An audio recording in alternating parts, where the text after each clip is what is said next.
Hello students. तो हमने atom के ऊपर जो चैप्टर है इसकी एक वीडियो ऑलरेडी कवर कर ली थी और आज की वीडियो में हम सीरीज़ की बात करेंगे। क्वेश्चन है what is the longest wavelength in Lyman series, longest wavelength in Paschen series. तो सारी सीरीज़ पहले हम बात करेंगे सारी सीरीज़ की। तो लेट्स सपोज यहाँ पे सारे एनर्जी लेवल मैंने बना लिए। First shell, second shell, this is first n is equal to 1 2 3 4 5 up to nth level मैंने ड्रॉ कर लिया। ओके, सो मैं इसका नेमिंग कर देता हूँ। This is first shell, second shell, third shell, fourth, fifth and up to nth shell. तो हमारे पास 5 सीरीज़ हम देखते हैं। Lyman series, Balmer series, Paschen series,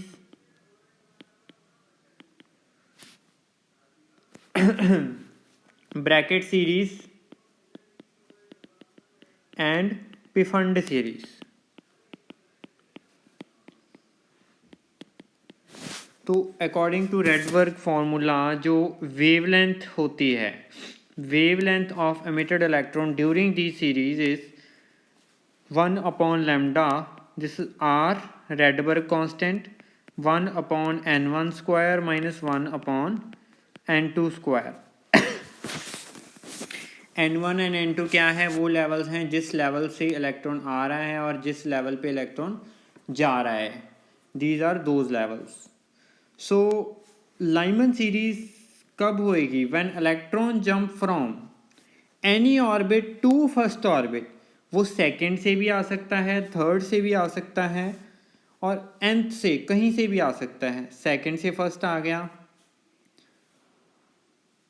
third से फर्स्ट आ गया, फोर्थ से, फिफ्थ से या nth से, nth ऑर्बिट से कहीं से भी आ गया। जब वो फर्स्ट ऑर्बिट पे आके फॉल करेगा तो उस टाइम पे जो सीरीज बनेगी that is Lyman, 1 minute, Lyman series.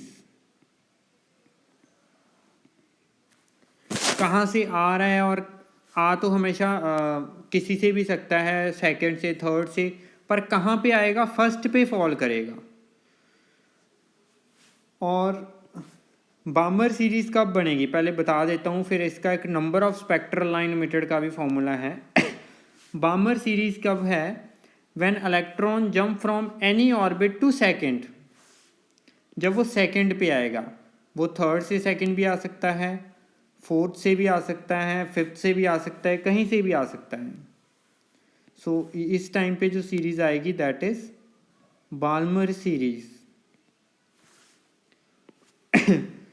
Paschen series किसी भी ऑर्बिट से थर्ड ऑर्बिट पे आए तो उस टाइम जो सीरीज बनेगी that is पास्शियन series. Paschen series. इसी तरह ब्रैकेट बन गई, किसी भी ऑर्बिट से फोर्थ पे आएगा और लास्ट में हमारे पास आ गई फिफ्थ पे फॉल करेगा।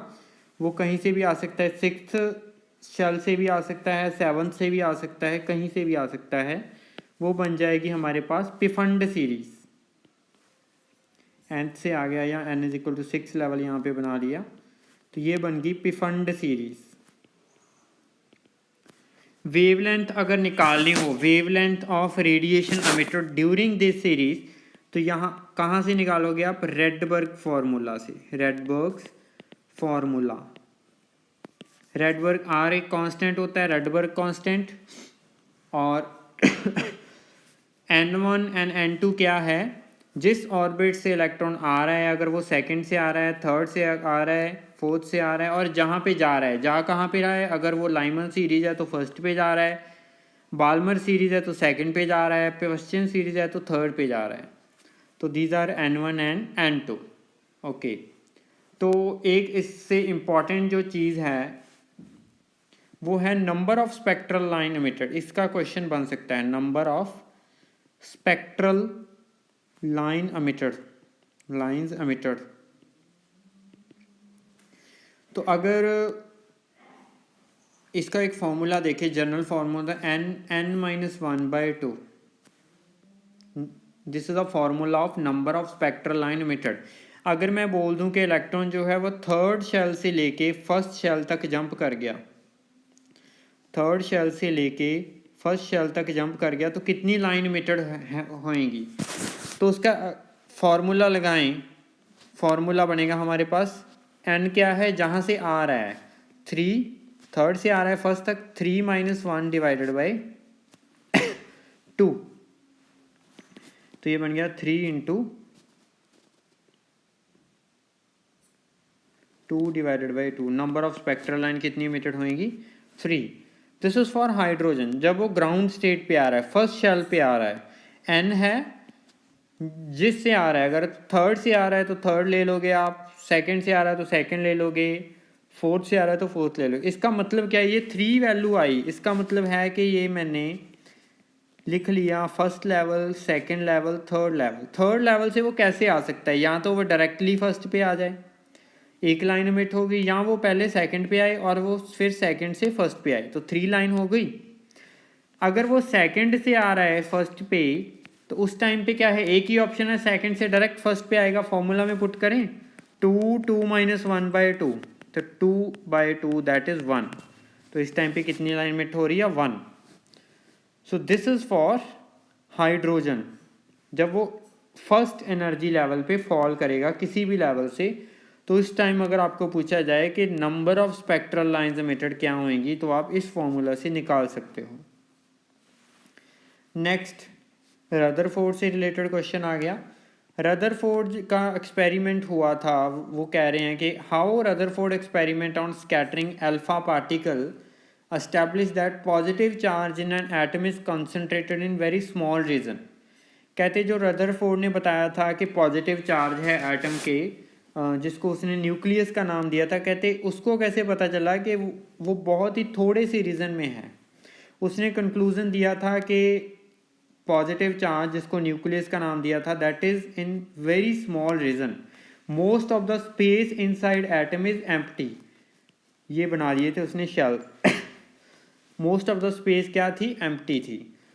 तो क्योंकि वेरी फ्यू पार्टिकल थे, वेरी फ्यू, जस्ट 1 in 8,000, बहुत ही कम पार्टिकल थे जो वो 180 डिग्री पे डिफ्लेक्ट हो गए थे, जो 180 डिग्री पे डिफ्लेक्ट हो गए थे, मीन्स जिस डायरेक्शन से वो आ रहे थे उसी डायरेक्शन में वो वापस चले गए।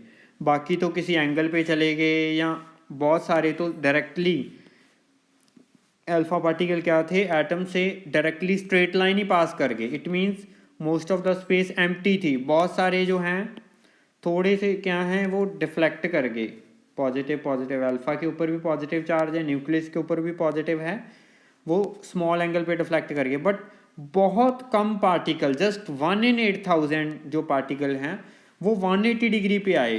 इट मीन जिस डायरेक्शन से वो आ रहे थे डायरेक्टली उसी डायरेक्शन में वो वापस चले गए। तो इसका मतलब क्या हुआ कि जो न्यूक्लियस है, जो पॉजिटिव चार्ज है एटम के सेंटर पे, वो बहुत ही कम स्पेस में है, इन वेरी स्मॉल रीजन है। तो नेक्स्ट है, what are the shortcomings of Rutherford model of an atom. Rutherford के बाद अपना मॉडल दिया था बोहर ने। बोहर को क्यों लगा कि ये मॉडल सही नहीं है, तो रदरफोर्ड ने बताया था कि इलेक्ट्रॉन जो हैं वो इस तरह, ये न्यूक्लियस है, न्यूक्लियस के अराउंड इलेक्ट्रॉन क्या है, रिवॉल्व कर रहे हैं, न्यूक्लियस के कारण इलेक्ट्रॉन रिवॉल्व कर रहे हैं शेल्स में। बट उसने कुछ और नहीं बताया। तो उसने ये भी नहीं बताया, ये बोहर ने बताया था कि हर एक जो शेल है, जिस शेल में इलेक्ट्रॉन रिवॉल्व कर रहा है उसकी एनर्जी फिक्स है। बाद में हम उनको एनर्जी लेवल कहने लगे, बट रदरफोर्ड ने कुछ नहीं बताया कि एनर्जी फिक्स है या नहीं फिक्स है। उसने तो बोल दिया जस्ट इलेक्ट्रॉन है वो शेल्स में न्यूक्लियस के अराउंड रिवॉल्व कर रहे हैं। तो अगर हम इलेक्ट्रोमैग्नेटिक थ्योरी के अकॉर्डिंग देखें, अकॉर्डिंग टू इलेक्ट्रोमैग्नेटिक थ्योरी, कि अगर कोई भी पार्टिकल रिवॉल्व कर रहा है अराउंड ऑपोजिट चार्ज पार्टिकल, अगर जैसे इलेक्ट्रॉन के ऊपर नेगेटिव है चार्ज वो पॉजिटिव चार्ज के अराउंड रिवॉल्व कर रहा है, तो इलेक्ट्रोमैग्नेटिक थ्योरी के अकॉर्डिंग वो इस तरह रिवॉल्व करता करता कंटिन्यूसली एनर्जी लूज करता जाएगा और फाइनली लूज करता गया तो इस तरह वो न्यूक्लियस में ही फॉल कर जाएगा, कंटिन्यूसली वो लूज करेगा। मैं पूरा लिख ही देता हूँ कि आपने आंसर कैसे करना है। According to electromagnetic theory, when any charge particle revolves around oppositely charged particle,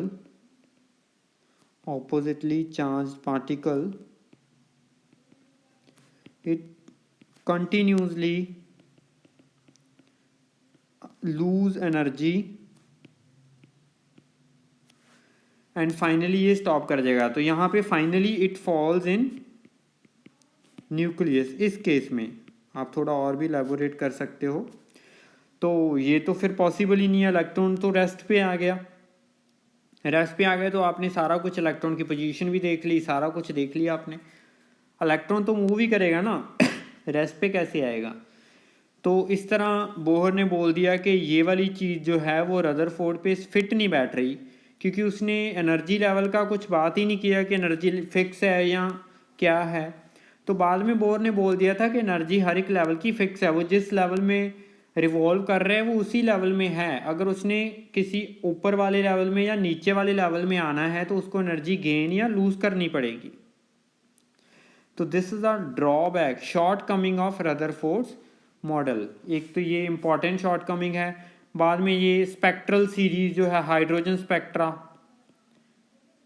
उसको भी इसने कुछ नहीं एक्सप्लेन नहीं कर सका, स्टेबिलिटी को ही ये एक्सप्लेन नहीं कर पाया। So these are the shortcomings of Rutherford model. तो आज की वीडियो में इतना ही। Thank you.